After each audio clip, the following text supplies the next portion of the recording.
Hello, folks. Today is Friday, April 12th, 2025. As usual, my name is Jake Baldino, here to talk about all the video game news that has been going on this week. There is a lot of stuff this week. I got a big, long list of interesting things in front of me, so we might as well just jump in. The first thing is just a chunk of new games announced. We got, I believe, 7 new game announcements here that you might want to check out. Not all massive AAA things like the next Grand Theft Auto 6 or anything like that, but interesting nonetheless.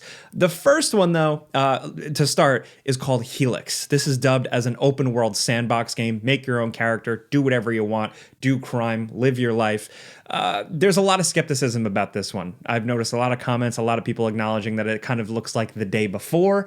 And to be honest, we don't have a ton of information about it yet. But at first glance, you know, I think it's right to be skeptical. The developers did put out another video behind it talking about how they're building this platform. And, you know, there are some red flags, but either way, it's something to have on your radar just to know what's going on.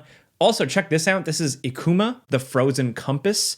This is a dog game, straight up. It's like you're adventuring in the wilderness. There is a dog, and I am very much all about that. Even more so, though, check this out. This totally flew under my radar. I didn't see this announcement trailer, but I'm glad someone sent it to me. Duskfade. This is an action 3D platformer. This looks like old school. This looks like a, you know, one of those quirky run and jump hit type games, you know, Tak and the Power of Juju, Croc, Crash Bandicoot, Banjo-Kazooie, those types of things. But from that PS2 era where they were kind of still going, but kind of fizzled out a little bit, this just looks creative, colorful, and cool. Also, peep this. This is Welcome to Brightville. I'm glad that the announcement is just gameplay.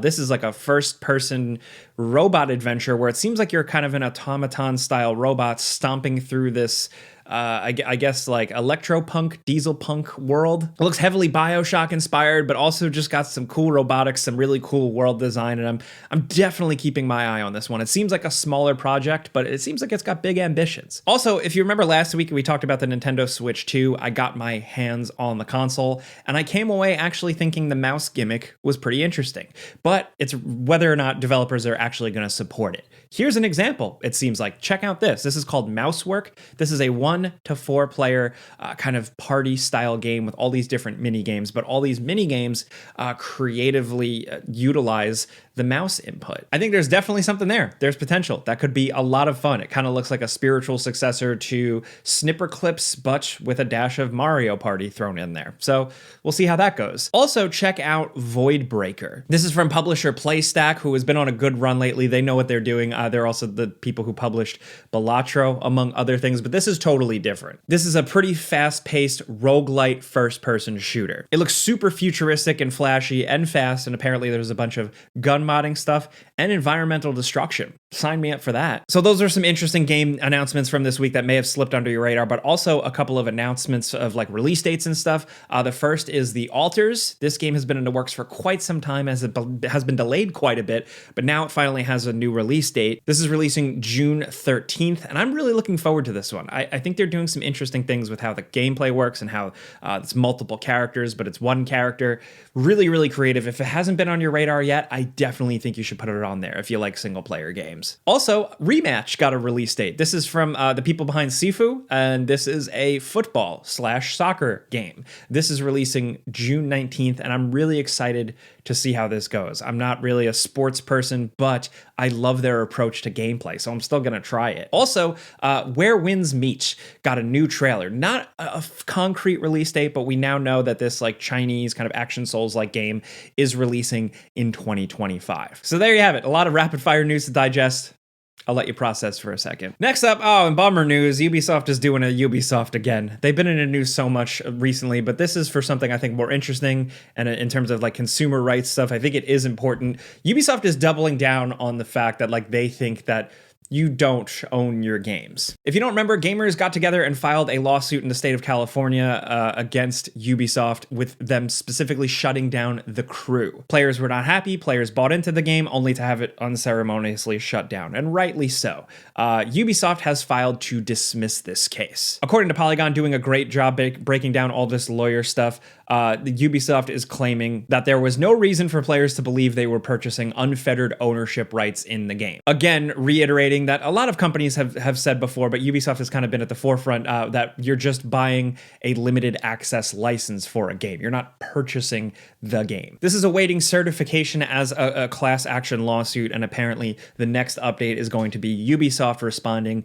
by the end of April, so keep your eyes peeled. But within this, I linked the article. I linked everything I talk about. It's worth reading because it goes into the back and forth in terms of like gamers arguing the wording on the packaging of like the physical game and the marketing and stuff like that. I think it's going to be curious to see how this actually shakes out. Is it going to change everything overnight? No, but things do happen. The needle can move. Like remember when Europe started kind of banning loot boxes and stuff like that, and then that kind of snowballed. Like the changes can happen. It's just slow and steady work. Also, in a quick update, Nintendo Switch 2, we talked about it a lot last week. We talked about the games. We got to play some of them. Then, of course, there's the whole pricing thing. And then there's, of course, like the tariffs and everything going on. The Nintendo Switch 2 pre-orders were delayed in the United States. Now we have an update that pre-order invitations in the US are going to start rolling out May 8th. So, keep your pocketbook ready, keep your wallet ready, whatever you have. If the Switch 2 is something that you're looking to get, it seems like Nintendo is doing a good job of like rolling out the pre-order system, and it's not all gonna hopefully go to scalpers, fingers crossed. Because that is a while from now, May 8th is like a couple of weeks, I'll keep you guys posted on the process and everything in later videos. Next up, let's talk about nutritional habits. If you've been watching the show for a while, I've been talking about trying to get back on track with like my health, with exercise, and eating right. But with changing my habits and eating right, sometimes it's kind of hard to make sure I'm getting all the right vitamins and nutrients, and that's where the sponsor of this video, Huel, comes in. Essentially, Huel offers no prep meals that don't compromise your health. It's absolutely ideal when you're on the go, or you're in a rush, or you're just not near your kitchen or regular food or anything like that. Personally, I've been enjoying it for the last month or so now. And with my nutrition and exercise goals, I've just been enjoying it because I get like the precision that I need from it. Also, for me, it's been a breakfast routine sometimes when I'm really busy because I personally have a really bad habit of skipping breakfast, something that I need. And I've been crushing it with Huel, specifically with Black Edition chocolate. It actually tastes good. Essentially, you get your cool little Huel cup. I like it with water, a bit of ice, roughly 2 scoops of this, and I'm good to go after shaking it up real good. Black Edition is their low-carb, high-protein powdered meal. It's got 40 grams of protein plus 27 essential vitamins and minerals. It's plant-based, it's gluten-free, and has no artificial sweeteners. Huel's designed by nutritionists and dietitians to get everything your body needs in a healthy and convenient way. It's super easy. I love easy. So the way this shakes out, you can get a high-quality, nutritious breakfast or lunch for just $2.50 a meal. So if you want to save some money, save some time, and eat healthy, all you got to do is click the link in the description down below and use code gameranx for 15% off your first Huel order, plus a free t-shirt and a shaker. That's a $40 value, and they're pretty sweet. So again, click the link in the description down below for 15% off your first order. Check out the terms and conditions in the description down below, but again, that's gameranx for 15% off, and big thanks to Huel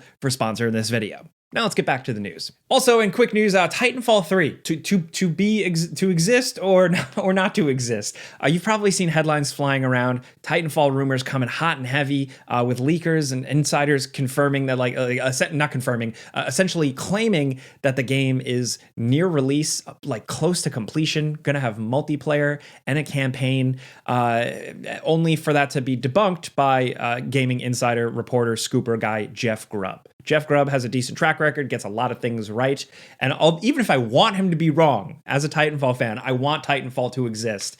It seems like that is the case. Respawn is busy with a handful of other projects. I personally haven't heard a single peep or whimper out there about a Titanfall 3. They've got their hands on a lot of other jars right now. Apex Legends, another Star Wars game. They're helping co-work on the Bit Reactor Star Wars action strategy game. Apparently some other project they have in the works that we don't really know about. So yeah, no Titanfall. It seems like I want it to be a thing. Please, damn it, I want to believe. Oh, but in terms of shooters, Marathon is officially being revealed this weekend. Bungie has done kind of like an ARG teaser thing and put out like a save the date trailer teasing a big look at their next shooter. This is going live April 12th, so this weekend, so I'm missing this news, but I can tell you, I went to the Belly of the Beast Bungie to see this game, to play it for myself, get some info, so I'll be talking about that later on down the line after this is announced. Here, my channel, podcasts, other places, but just expect a lot of info about Marathon to drop this weekend. Also, if you're looking for some gameplay to chew into, The Outer Worlds 2 got like a 10, 11 minute gameplay trailer. So you can see what's different, how they're shaking this up, how they're kind of expanding upon the first game. That's linked in the description down below. And in terms of other save the date type things, it's important to note that, of course, the normal summer announcement stuff is rolling out. Summer Game Fest Showcase is dated now for June 6th. Right past that is the Xbox Game Showcase, which usually brings some significant announcements, also dropping June 8th, just a few days later. In terms of games releasing this week, two things for you. The first is Into the Dead, Our Darkest Days. We've talked about this a lot on gameranx, on top 10s and stuff like that. It's a 2D style survival game set in a zombie apocalypse that does things a little different, and I've been playing it, and there will be a before you buy out soon. I think it's very cool. It's unfortunately in early access, so with that comes it needing more. It just needs more. I had some crashes. I think it needs quality of life things and some tweaks to the survival and inventory stuff. But ultimately, there is a really, really good idea here. It's starting to kind of make good on what initially it would seem to be when it was announced. So even if you don't play it right away because of the early accessness, maybe keep it on the back burner for yourself. Also, South of Midnight. We didn't get time to do it before you buy for this. I was traveling, but I did play it. And I think it is a very simple kind of throwback style game. It's got really good story, art, characters, vibes generally, but the combat is a bit unfulfilling, almost kind of annoying, and the platforming is really simple. So like I said, it feels kind of like a throwback game, just a simple action platformer. That might be what you're looking for. If it's on Game Pass and you have Game Pass, just go check it out there. Again, not like a super ringing endorsement or anything like that, but I think if you're in the mood for something like this, definitely consider it. It has a couple of moments in the story and especially emotional, with the music and stuff that does really hit. So yeah. Also, in terms of entertainment, of course, this week, the Minecraft movie released. It's a movie for kids. I played Minecraft from the early days, but I am an adult, and I went to the movie and I watched it, and I was like, this is not for me. I made a whole video of that on my channel, but if you want to check that out, that'll be linked below. But also, the Devil May Cry Netflix anime dropped. I also watched all of that, and Devil May Cry fans are picky, myself included. It's got some good moments, but I don't know. But either way, it was renewed for a season 2, so maybe they'll make it even better. But for now, I just wanted to let people know that it's out because it kind of slipped under some people's radar. Oh, and interestingly enough, a new report. This is from an analyst firm in Europe, Newzoo. They're reporting that 58% of PC gaming revenue came from microtransactions in 2024. So I'll just say, holy shit. What are we doing, guys? Get PC gamers, get your act together. You guys are supposed to be the good ones. Insider Gaming breaks it down. The report does suggest a lot of it comes from Call of Duty Black Ops 6, Roblox, and Fortnite. The whole thing reports that, yes, microtransaction revenue is actually rising, but also DLC and expansion stuff as well. PC gaming revenue overall is up, and it's cool to see PC gaming and that rise